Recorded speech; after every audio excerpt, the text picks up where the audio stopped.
The alarm's going off, man. Stop hitting snooze. I need you. If you're looking to feel like warm and fuzzy inside, like I'm your guy. So they're in my top 20 EHL teams for sure. There's emotion, there's hatred. This is not like a very friendly series. It's like SpongeBob when he's got like the napkin and like the potato chip. Like that's how I feel. Listen, Colson, I didn't have fun. Everything in my body hurts right now.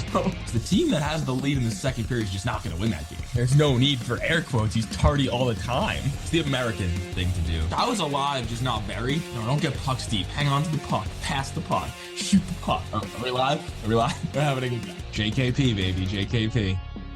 Hello, E-Show, and welcome into another edition of our Summer Coaches Series podcast. Today, up for the North Division is Sean Collins from the Valley Junior Warriors EHL team. So, Coach Collins, thank you for being here. Thanks for having me, Jake. Looking forward to it. Absolutely. So, third year with the program, first as head coach at the EHL level. When you think back on when you found out about that change happening, what was your initial reaction to it? Kind of surprised, excited. Met with Ryan. Ryan and I go way back. We were high school teammates together, so I've known Ryan for a long time, and had a good meeting with him in his office, and he kind of threw some ideas out, and we kind of talked through a bunch of different ideas, and I was pretty surprised, but thankful, and wanted to do a good job for him. Obviously started with the program as an assistant in the Premier, then as head coach for the Premier. So did you feel like that kind of gave you a chance to learn the league and get used to things before jumping into the highest level the league offers? Oh, absolutely. Yeah, I was assistant under Brett Heigl, who was coming off a Coach of the Year award, and just all around good guy, good coach, and kind of learned a lot under him for the first year. And Brett left to coach elsewhere, but I was fortunate to stay on and be the coach of the Premier team that second year, and really kind of get my feet in there and see what the league was all about, kind of the more day-to-day operations of it, dealing with the kids more on a full-time basis. So it just so happened we had a really good Premier team that year, which guys moved up to the EHL. So it kind of helped in that regard of already knowing the kids and they already know me. So those first 2 years were huge for me, just to kind of get, like you said, get used to the league and the players. Yeah, no doubt about it. We're going to talk about a lot of that EHLP to EHL stuff. But, for you this past year dealing with, more players, a bigger roster at the EHL level, and obviously the college process, did you personally feel any more pressure dealing with, more responsibilities? No, not really. I mean, I think all the pressure is on the kids a lot. They put a lot of pressure on themselves, right? I think I heard your chat with Jason about after Christmas. It's the kids really start picking up on that college thing, right? So, Ryan does a really great job overall of dealing with a lot of that stuff. And I just, I'm there to help, right? I'm kind of the middleman where if a kid's feeling frustrated that he's not getting a lot of play, then with coaches, recruitment, all that stuff, then I'm kind of the Dr. Phil, come see Papa Sean, and Ryan takes a lot of those calls just so myself and Dan Furlong can really focus on the hockey part of it. Pressure, no, but it was just more of dealing with the players and their pressure that they put on themselves to try to get a commitment. Absolutely. And as far as focusing on the hockey side of it, how were you able to implement your own style to the team in your first year as head coach? And did you learn anything, especially in the early stages of the year? Sure. Yeah. I mean, we changed a little bit of it, right? Michael Clardy did a really great job the last few years of that team, and alongside with Ryan McGrath. So we didn't want to completely change everything, but Dan Furlong and myself, we met over last summer and kind of tweaked some things and things we wanted to do. I'm not Ryan, Ryan's not me, I'm not Claw's not me. So like I had to take everything but put it in my own style, right? I think players, especially more nowadays, see if you're not true who you are, they'll see right through you, right? So just try to take everything that Valley's kind of built over the last couple of years and tinker some things, but make it my own and not try to be anybody else, because they'll call you out on that real quick. Yeah, I like that. And as per usual, Valley had that pesky identity, picked off a lot of wins against, some of the best teams in the league, was always tough to play against, and including in the opening game, defeating New Hampshire Avalanche, who obviously was the runner-up this season. What, in your opinion, enables this team to kind of rise to the challenge against some of the league's best? Yeah, I mean, we play in a tough division, right? The North Division is really tough, right? You just said the Wolves and Avs had really great years, and The Lumberjacks had a great second half of the year, right? So you can't take a night off, right? Especially in our division and in the whole league, right? So now with the Wizards coming in, it just makes our job a lot harder, which we're really looking forward to because it's some really good hockey and it makes our kids really need to play hard. But last year, yeah, I mean, we had our ups and downs, right? Like any team, and we started the year pretty well, getting off some really good wins, and kind of went to a lull a little bit as expected, and we lost 7 overtime games, right? So we were in some games, and we didn't win it. We didn't win an overtime game last year. It was crazy. We had 7 overtime losses, right? So if a few of those go our way, we lost some leads late. So it was kind of an up and down season, but we were in the games and we were hard to play against, and that goes to some of our guys. No matter what the score was or a record, guys still played hard. Yeah, and was that encouraging for you that, even in those moments that the team was, in pretty much every game, and I mean, 1-goal losses are kind of the nature of this league at this point. Yeah, I mean it doesn't help the frustration level, right? But as long as the kids go out there and have effort and compete, right? That's all you're looking for, and you can kind of get away with some of the mental errors and all that stuff. But it was a frustrating year, for sure. For myself and for the players as well. But record wise, but to their credit, they worked hard. They competed all year. And end of the season, regular season ended on a little bit of a skid with the March showcase. Did you find it difficult at all to, for the team to regroup before the playoffs? Not really. I mean, our division was in a little bit of a unique situation where everybody knew their playoff position for a long time, right? So we knew we were kind of our second half. We had a home 3-game series against Vermont, didn't go our way, so we kind of knew we were locked into that 4 spot, and we had a good idea that the Avs were going to be number 1. So I think all 4 teams kind of knew their position. So it was just we used the last month of so just to kind of get ready for playoffs, right? Obviously, we would have liked to have won a few more games, but we were trying to prepare for the Avs. And I was talking to Dan Furlong and the staff with Ryan, and we thought our 2 best games of the year were the playoff games against the Avalanche. So in that regard, we were like, we would have liked to have seen this team a little bit more consistent throughout the year, but we were just trying to get ready for playoffs, and like I said, we felt like we played our 2 best games during playoffs against the Avs. I like that. And, as I mentioned earlier, we're going to get into some of the EHLP stuff. So in both your years, or in all 3 of your years, the team has done a good job, incorporating those EHLP guys into the EHL games, whether it's, full-time call-ups or, guys splitting time, getting that, spotting into games. So, why is it so important for you to give guys those opportunities? Well, they earn the opportunities, really, right? I mean, everything with us, it's not given, it's earned, and vice versa, right? So you can have EHL guys who maybe not be playing or doing the right things, and maybe they take a break for a game and they see their spot given to a premier guy that's working his butt off and doing all the right things. So Ryan does a really great job, and I'm fully on board with it. Every day you got to earn your spot. Nothing is given, and we've been pretty fortunate over the last few years to have some really good premier players that have not so much put up points in the premier. Like, we don't look for points. We look for every day. How does he come to the rink? How does he interact with his teammates? Is he doing the right things? And those guys get rewarded for sure. And do you think it benefits all players when they see guys throughout the season getting pulled up, getting those opportunities? Do you think it's a mental weight that, hey, maybe this can happen for me too?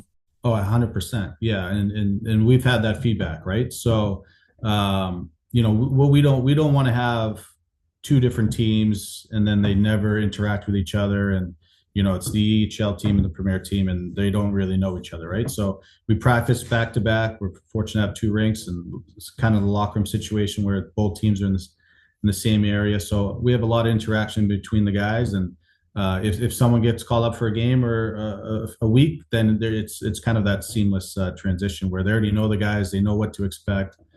So it's helped us the last couple of years. No doubt about it. And a former premier guy who will be wearing the C for this upcoming season is Andrew Duval, obviously one of my favorite people in this league. So, over the course of his two first seasons here in the EHL with you guys, what has he shown you that, it shows that he's ready to be a leader for this group? Well, Doobie, he's amazing. He really is, and he's one of my all-time favorites. Right? He's one of those guys as coaches. We always tell some of our guys, you can play for me any day. I don't care where I'm coaching. Right? Like he brings that kind of that hard work and North Shore Tewksbury attitude to the rink every day. He deserves that C. He's been with us for 2 years, going on third year. And like you said, started as a premier guy, put up, I think, as you guys were describing it, video game numbers at the premier level, and earned his way up on a full-time spot that year, which I was very happy for him. But as a coach at the premier, I was very mad and selfish that he left our team. Yeah. But that's what we're here for, right? Is to move players up, whether it's premier to E to college, whatever it is. He's been a great leader for us, and we've had some really good chats this summer of what the expectations are going to be, and he's fully on board. And I can't say enough of good things about Doobie. Yeah, I agree 100%. One of the best. And as far as this upcoming year's call-ups go, Jack Gualiano, Kyle Bates, you expect to make the jump. How did they show you throughout the season that they're ready for the transition? Again, really good kids, right? We want good kids that come from good families, and they're humble and they work hard. Batesy is a blue collar, hardworking kid that is unbelievable in the locker room, right? One of those, as they call it, the glue guys.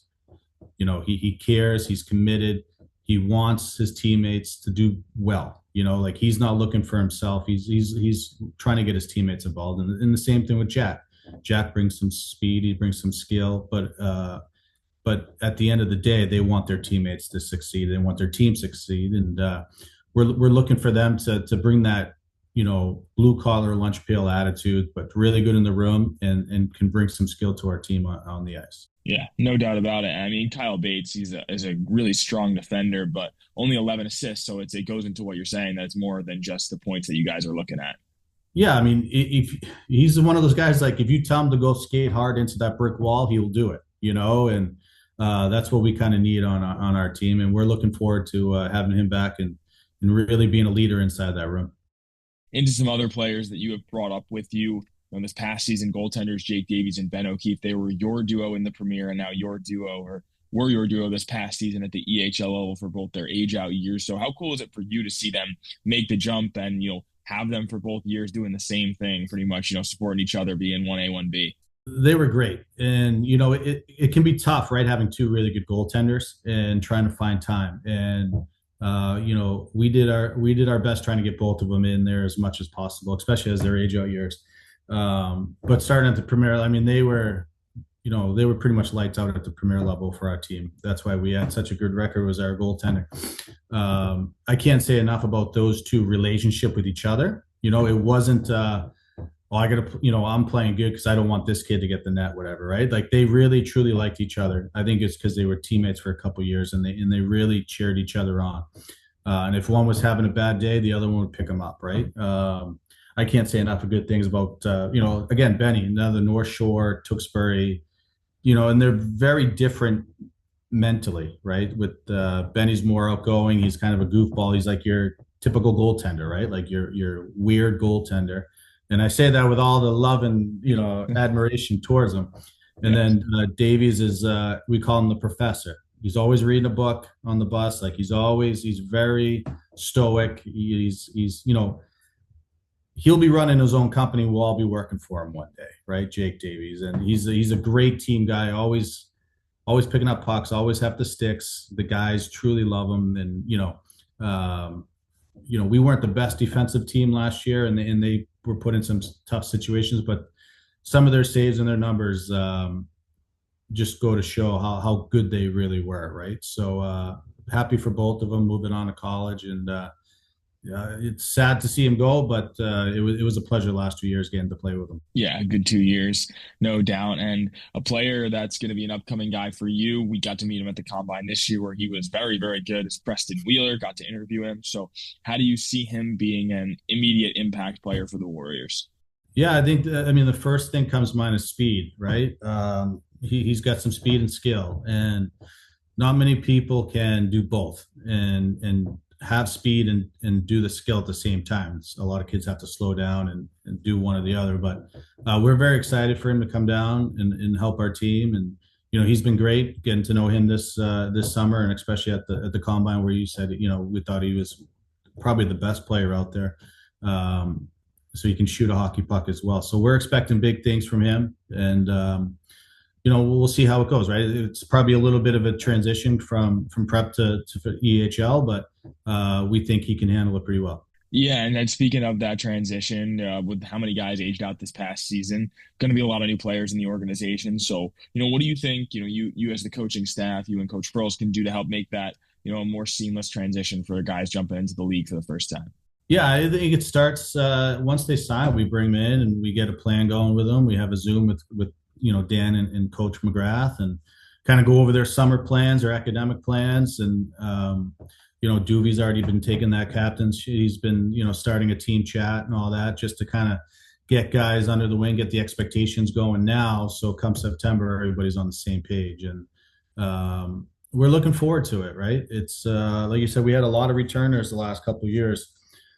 And so seeing new faces and getting them on board. And we have a few guys coming in next week for Chowder Cup weekend, and we'll have them at the rink and kind of get some faces to names, etc., and start implementing some of the things we want to get done come September. And it's going to be fun for sure.